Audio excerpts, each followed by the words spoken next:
नमस्कार। खबरों के इस बुलेटिन च तुहाडा स्वागत। मैं हूं परमिंदर कौर। पहला पेश ने चोणवीं खबरां। लोक सभा स्पीकर ओम बिरला ने भारत पर्व 2021 का वर्चुअल उद्घाटन किया।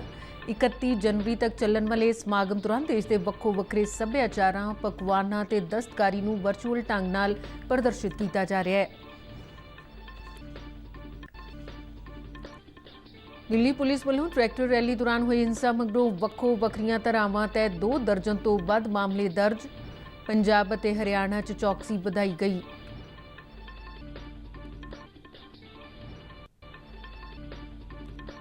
देश च कोविड-19 के टीकाकरण के लाभपात्रियों की गिणती 20,29,424 तक पुजी। पंजाब च हुण तक 39,418 सेहत कामियां का टीकाकरण हो चुका है। देश च कोरोना के मामलों च 8 महीनों बाद वड्डी गिरावट दर्ज। सेहतयाब ऐलाने गए मामलों की गिणती 1 करोड़ 3 लख तो टप्पी। श्रीलंका ने कोरोना वैक्सीन दी 5 लाख खुराकां भेजण लई भारत की दिलों शलाघा की। हुण खबरां विस्तार नाल।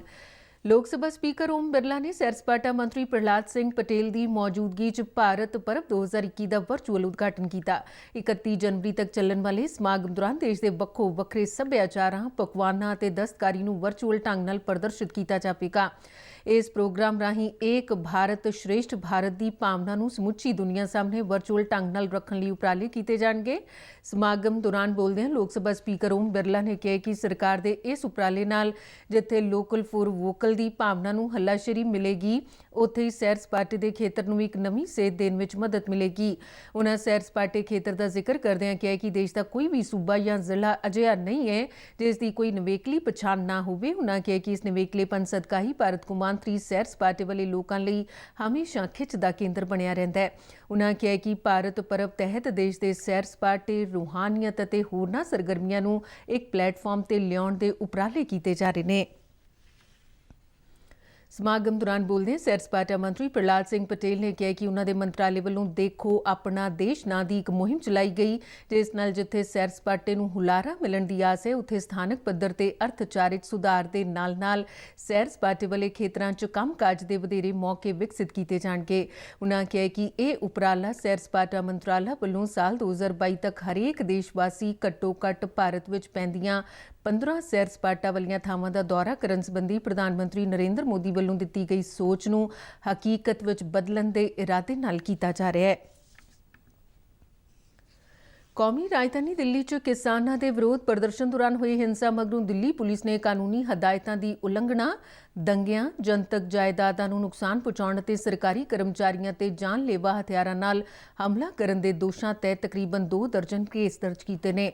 दिल्ली पुलिस वालों शहर की स्थिति ते चौकसी नाल नज़र रखी जा रही है। किसान ट्रैक्टर रैली नाल दिल्ली पुलिस ते किसानां दरमियान टकराव कल सारा दिन चलता रहा। ज्यादातर घटनावां Mukarba Chowk, Ghazipur, ITO, Seemapuri, Nangloi, T point, Tikri border ते लाल किले च होईयां। भीड़ वालों की गई तोड़भन्न की कार्रवाई दौरान तकरीबन 86 पुलिस मुलाजम जख्मी हुए ने। इस तो इलावा सरकारी ते निजी जायदादां नूं भी नुकसान होया है।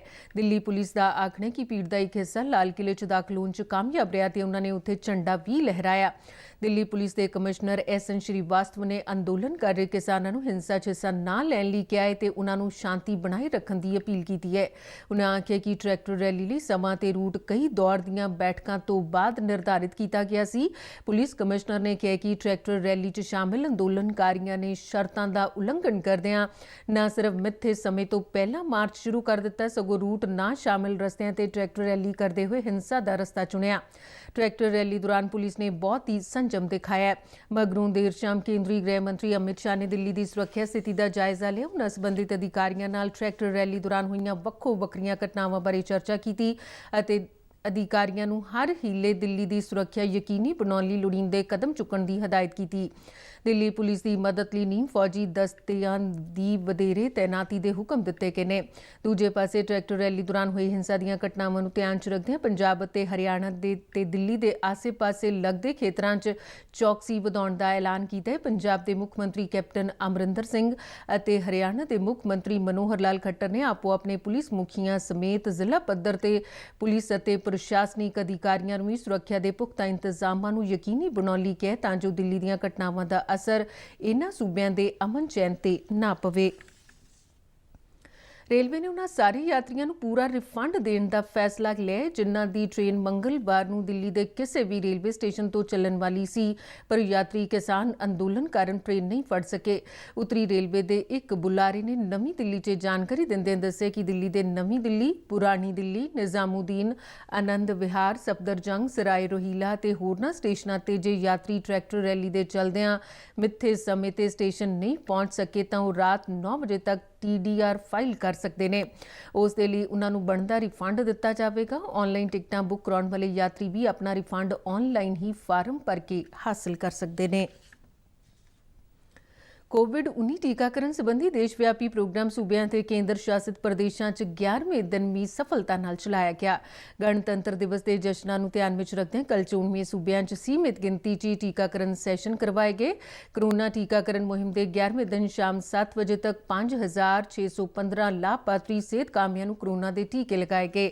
ਇਸ ਦੌਰਾਨ ਤਮਿਲਨਾਡੂ 'ਚ 4,926, ਕਰਨਾਟਕ ਵਿੱਚ 429, ਰਾਜਸਥਾਨ ਵਿੱਚ 216, ਤੇਲੰਗਾਨਾ 'ਚ 35 ਅਤੇ ਆਂਧਰਾ ਪ੍ਰਦੇਸ਼ 'ਚ 9 ਸਿਹਤ ਕਾਮਿਆਂ ਦਾ 194 ਸੈਸ਼ਨਾਂ 'ਚ ਟੀਕਾਕਰਨ ਕੀਤਾ ਗਿਆ। ਹੁਣ ਤੱਕ ਦੇਸ਼ ਵਿੱਚ ਕੁੱਲ 20,29,424 ਲਾਭਪਾਤਰੀਆਂ ਦਾ ਟੀਕਾਕਰਨ ਮੁਕੰਮਲ ਹੋ ਚੁੱਕਾ ਹੈ। ਟੀਕਾਕਰਨ ਲਈ 36,572 ਸੈਸ਼ਨ ਆਯੋਜਿਤ ਕੀਤੇ ਜਾ ਚੁੱਕੇ ਨੇ। ਟੀਕਾਕਰਨ ਮੁਹਿੰਮ ਦੇ 11ਵੇਂ ਦਿਨ ਸ਼ਾਮ 7 ਵਜੇ ਤੱਕ ਸਿਰਫ 6 ਲੋਕਾਂ ਨੂੰ ਟੀਕਿਆਂ ਤੋਂ ਬਾਅਦ ਹਸਪਤਾਲ 'ਚ ਦਾਖਲ ਕਰਾਉਣਾ ਪਿਆ। ਪੰਜਾਬ 'ਚ ਹੁਣ ਤੱਕ 39,418 ਸਿਹਤ ਕਾਮਿਆਂ ਦਾ ਟੀਕਾਕਰਨ ਮੁਕੰਮਲ ਹੋ ਚੁੱਕਾ ਹੈ। ਇਧਰ 8 ਮਹੀਨਿਆਂ ਦੇ ਅਰਸੇ ਮਗਰੋਂ ਦੇਸ਼ 'ਚ ਬੀਤੇ 24 ਘੰਟਿਆਂ ਦੌਰਾਨ ਸਿਰਫ 9,102 ਕਰੋਨਾ ਪॉजिटिव ਮਾਮਲੇ ਦਰਜ ਕੀਤੇ ਗਏ। ਦੇਸ਼ 'ਚ ਐਕਟਿਵ ਕੇਸਾਂ ਦੀ ਕੁੱਲ ਗਿਣਤੀ ਦੀ ਦਰ ਘਟ ਕੇ 1.66% ਰਹਿ ਗਈ ਹੈ। ਇਸ ਤੋਂ ਇਲਾਵਾ 8 ਮਹੀਨਿਆਂ ਦੇ ਵਕਫੇ ਮਗਰੋਂ ਰੋਜ਼ਾਨਾ ਹੋਣ ਵਾਲੀਆਂ ਮੌਤਾਂ ਦੀ ਗਿਣਤੀ ਵੀ ਘਟ ਕੇ 117 ਰਹਿ ਗਈ ਹੈ। ਦੇਸ਼ 'ਚ 237 ਦਿਨਾਂ ਮਗਰੋਂ ਰੋਜ਼ਾਨਾ ਪੁਸ਼ਟੀ ਵਾਲੇ ਨਵੇਂ ਮਾਮਲੇ 9,102 ਦਰਜ ਹੋਏ ਨੇ। ਇਸ ਤੋਂ ਪਹਿਲਾਂ ਪਿਛਲੀ 4 ਜੂਨ ਨੂੰ ਰੋਜ਼ਾਨਾ ਪੁਸ਼ਟੀ ਵਾਲੇ ਮਾਮਲਿਆਂ ਦੀ ਗਿਣਤੀ 9,304 ਦਰਜ ਕੀਤੀ ਗਈ ਸੀ। ਦੇਸ਼ 'ਚ ਐਕਟਿਵ ਕੇਸਾਂ ਦੀ ਗਿਣਤੀ ਹੁਣ 1,70,266 ਰਹਿ ਗਈ ਹੈ ਤੇ ਦੇਸ਼ 'ਚ 10 ਲੱਖ ਦੀ ਆਬਾਦੀ ਮਗਰ ਕਰੋਨਾ ਦੇ ਪॉजिटिव ਮਾਮਲਿਆਂ ਦੀ ਗਿਣਤੀ ਸਿਰਫ 128 ਦਰਜ ਕੀਤੀ ਜਾ ਰਹੀ ਹੈ, ਜਿਹੜੀ ਦੁਨੀਆ ਦੇ ਕਈ ਵੱਡੇ ਦੇਸ਼ਾਂ ਜਿਵੇਂ ਜਰਮਨੀ, ਰੂਸ, ਬ੍ਰਾਜ਼ੀਲ, ਇਟਲੀ ਅਤੇ ਅਮਰੀਕਾ 'ਚ ਇੰਨੀ ਹੀ ਆਬਾਦੀ ਪਿੱਛੇ ਦਰਜ ਕੀਤੇ ਜਾਣ ਵਾਲੇ ਕੇਸਾਂ ਨਾਲੋਂ ਬਹੁਤ ਘੱਟ ਹੈ। ਦੇਸ਼ 'ਚ ਕਰੋਨਾ ਤੋਂ ਸਿਹਤਯਾਬ ਹੋਣ ਵਾਲਿਆਂ ਦੀ ਗਿਣਤੀ 1,03,59,305 ਹੋ ਗਈ ਹੈ, ਜਿਸ ਨਾਲ ਦੇਸ਼ ਦੀ ਰਿਕਵਰੀ ਦਰ ਵੱਧ ਕੇ 96.91% ਹੋ ਗਈ ਹੈ। ਰਿਕਵਰੀ ਦੇ ਮਾਮਲਿਆਂ ਤੇ ਐਕਟਿਵ ਕੇਸਾਂ ਦੀ ਗਿਣਤੀ ਵਿਚਲਾ ਪਾੜਾ ਵੱਧ ਕੇ 1,01,76,498 ਹੋ ਗਿਆ ਹੈ। ਬੀਤੇ 24 ਘੰਟਿਆਂ ਦੌਰਾਨ ਦੇਸ਼ ਵਿੱਚ 15,901 ਰਿਕਵਰੀ ਦੇ ਮਾਮਲੇ ਦਰਜ ਹੋਏ। श्रीलंका ने कोरोना वैक्सीन टीके ਦੀਆਂ 5 ਲੱਖ ਖੁਰਾਕਾਂ ਭੇਜਣ ਲਈ ਭਾਰਤ ਦੀ ਸ਼ਲਾਘਾ ਕਰਦਿਆਂ ਰਾਸ਼ਟਰ ਵੱਲੋਂ ਦਿਲੋਂ ਧੰਨਵਾਦ ਕੀਤਾ ਹੈ। ਸ਼੍ਰੀਲੰਕਾ ਦੇ ਪ੍ਰਧਾਨ ਮੰਤਰੀ ਮਹਿੰਦਾ ਰਾਜਪਕਸ਼ੇ ਨੇ ਮੰਤਰੀ ਮੰਡਲ ਨੂੰ ਦੱਸਿਆ ਕਿ ਕੋਲੰਬੋ 'ਚ ਪੈਂਦੇ ਭਾਰਤੀ ਹਾਈ ਕਮਿਸ਼ਨ ਵੱਲੋਂ ਸੂਚਨਾ ਦਿੱਤੀ ਗਈ ਹੈ ਕਿ ਭਾਰਤ 5 ਲੱਖ ਕੋਰੋਨਾ ਟੀਕਿਆਂ ਦੀ ਖੁਰਾਕ ਸ਼੍ਰੀਲੰਕਾ ਭੇਜ ਰਿਹਾ ਹੈ। ਮਗਰੋਂ ਜਾਰੀ ਇੱਕ ਬਿਆਨ ਵਿੱਚ ਮੰਤਰੀ ਮੰਡਲ ਨੇ ਭਾਰਤ ਦੇ ਇਸ ਕਦਮ ਲਈ ਸ਼੍ਰੀਲੰਕਾ ਸਰਕਾਰ ਵੱਲੋਂ ਸ਼ਲਾਘਾ ਕਰਦਿਆਂ ਭਾਰਤ ਵੱਲੋਂ ਚੁੱਕੇ ਗਏ ਇਸ ਸਾਰਥਕ ਕਦਮ ਲਈ ਧੰਨਵਾਦ ਪ੍ਰਗਟਾਇਆ ਹੈ। ਭਾਰਤ ਵੱਲੋਂ 16 ਜਨਵਰੀ ਨੂੰ ਆਪਣੇ ਦੇਸ਼ 'ਚ ਦੇਸ਼-ਵਿਆਪੀ ਕੋਵਿਡ-19 ਟੀਕਾਕਰਨ ਮੁਹਿੰਮ ਸ਼ੁਰੂ ਕੀਤੀ ਗਈ ਸੀ। ਭਾਰਤ ਵੱਲੋਂ ਤੋਹਫੇ ਵਜੋਂ ਕੋਵਿਡ-19 ਦਾ ਟੀਕਾ ਹਾਸਲ ਕਰਨ ਵਾਲਾ ਸ਼੍ਰੀਲੰਕਾ 8ਵਾਂ ਦੇਸ਼ ਹੋਵੇਗਾ। ਤੇ ਬੁਲੇਟਿਨ ਦੇ ਅਖੀਰ ਵਿੱਚ ਚੋਣਵੀਆਂ ਖਬਰਾਂ ਇੱਕ ਵਾਰ ਫੇਰ ਤੋਂ। ਲੋਕ ਸਭਾ ਸਪੀਕਰ ਓਮ ਬਿਰਲਾ ਨੇ ਭਾਰਤ ਪਰਬ 2021 ਦਾ ਵਰਚੁਅਲ ਉਦਘਾਟਨ ਕੀਤਾ। 31 ਜਨਵਰੀ ਤੱਕ ਚੱਲਣ ਵਾਲੇ ਸਮਾਗਮ ਦੌਰਾਨ ਦੇਸ਼ ਦੇ ਵੱਖੋ ਵੱਖਰੇ ਸੱਭਿਆਚਾਰਾਂ, ਪਕਵਾਨਾਂ ਤੇ ਦਸਤਕਾਰੀ ਨੂੰ ਵਰਚੁਅਲ ਢੰਗ ਨਾਲ ਪ੍ਰਦਰਸ਼ਿਤ ਕੀਤਾ ਜਾ ਰਿਹਾ ਹੈ। ਦਿੱਲੀ ਪੁਲਿਸ ਵੱਲੋਂ ਟਰੈਕਟਰ ਰੈਲੀ ਦੌਰਾਨ ਹੋਈ ਹਿੰਸਾ ਮਗਰੋਂ ਵੱਖੋ ਵੱਖਰੀਆਂ ਧਾਰਾਵਾਂ ਤਹਿਤ 2 ਦਰਜਨ ਤੋਂ ਵੱਧ ਮਾਮਲੇ ਦਰਜ। ਪੰਜਾਬ ਅਤੇ ਹਰਿਆਣਾ 'ਚ ਚੌਕਸੀ ਵਧਾਈ ਗਈ। ਦੇਸ਼ 'ਚ ਕੋਵਿਡ-19 ਦੇ ਟੀਕਾਕਰਨ ਦੇ ਲਾਭਪਾਤਰੀਆਂ ਦੀ ਗਿਣਤੀ 20,29,424 ਤੱਕ ਪੁੱਜੀ। ਪੰਜਾਬ 'ਚ ਹੁਣ ਤੱਕ 39,418 ਸਿਹਤ ਕਾਮਿਆਂ ਦਾ ਟੀਕਾਕਰਨ ਹੋ ਚੁੱਕਾ ਹੈ। ਦੇਸ਼ 'ਚ ਕਰੋਨਾ ਦੇ ਮਾਮਲਿਆਂ 'ਚ 8 ਮਹੀਨਿਆਂ ਬਾਅਦ ਵੱਡੀ ਗਿਰਾਵਟ ਦਰਜ। ਸਿਹਤਯਾਬ ਐਲਾਨੇ ਗਏ ਮਾਮਲਿਆਂ ਦੀ ਗਿਣਤੀ 1 ਕਰੋੜ 3 ਲੱਖ ਤੋਂ ਟੱਪੀ। ਸ਼੍ਰੀਲੰਕਾ ਨੇ ਕਰੋਨਾ ਵੈਕਸੀਨ ਦੀਆਂ 5 ਲੱਖ ਖੁਰਾਕਾਂ ਭੇਜਣ ਲਈ ਭਾਰਤ ਦੀ ਦਿਲੋਂ ਸ਼ਲਾਘਾ ਕੀਤੀ।